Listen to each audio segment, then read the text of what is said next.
This video gives us an introduction to partial fractions and partial fraction decomposition. We call writing a sum or difference of rational expressions as a single rational expression. So if I want to add together 5 over x plus 3 plus 2 over x minus 6. The first thing we have to do is get a common denominator. Then we need to get a new numerator to go with that common denominator. We multiply out our new numerator and combine like terms, and we've added those rational expressions together. Well, in calculus, we're going to need to be able to reverse this process. See, it's going to be easier to do calculus stuff on, and this is in Calc 2, on the two separate fractions than it is the more complicated combined fraction. So we need to be able to reverse this process. The process, the reverse process is called partial fraction decomposition. So we're basically just taking it apart and telling us what two fractions had to be added together to get that rational expression.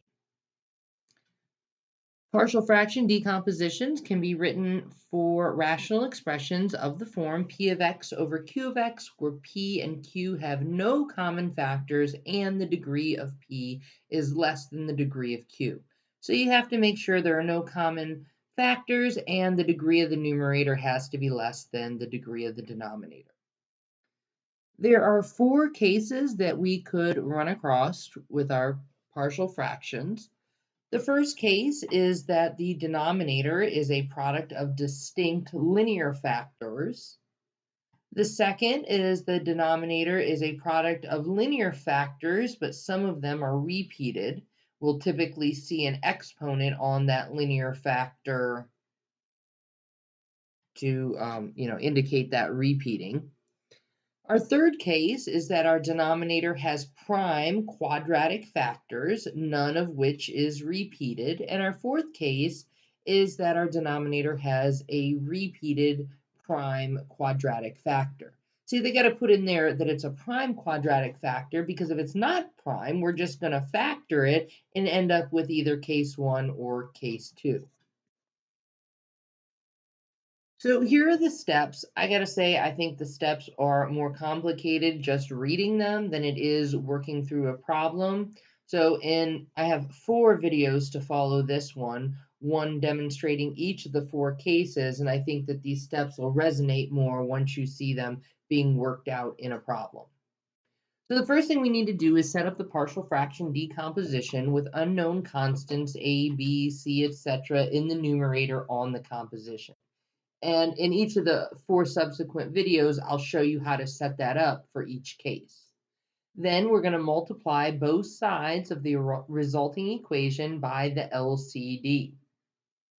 This will cancel out all denominators. We're going to simplify the right side of the equation. We'll write both sides of the equation in descending order.